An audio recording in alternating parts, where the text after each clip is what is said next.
Tuesday, February is Black History Month. In the 20th century, one of Iowa's most prominent architects and engineers faced discrimination when he and his wife wished to buy a house. Local 5's Larissa Millers has the story of Archie and Audra Alexander. Good morning, Larissa. Good morning, guys. As the first Black student to graduate from the University of Iowa's engineering program and a player on the football team, Archie Alexander was a nationally renowned civil engineer. One of his most notable projects included the Tidal Basin Bridge in Washington, D.C. But as state historical documents show, Alexander's wish to purchase a home in Des Moines was met with neighborhood resistance due to the color of his skin. 2200 Chautauqua Parkway, a picturesque home in Des Moines' north side.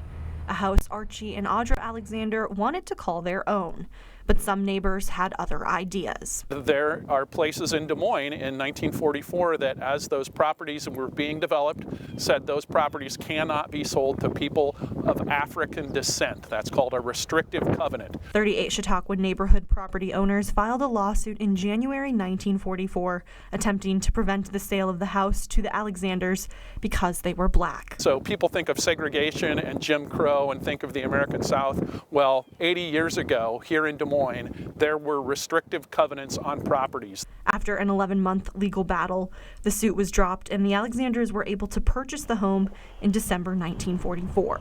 So it's not as if the Alexander case solves housing issues for Black Iowans after 1944. Black Iowans are still facing discrimination in housing through the 1950s, 1960s, and beyond. State curator for the State Historical Society of Iowa, Leo Landis, says even with restrictive covenants being deemed illegal, their impact is long-standing. You look at the legacy that persists and what restrictive covenants and redlining have meant to the Black community of Iowa, it really has been a challenge that has, led to a loss of wealth in some ways, where homes were demolished as parts of a community were deemed blighted. Alexander went on to become the governor of the U.S. Virgin Islands and eventually died from a heart attack in 1958.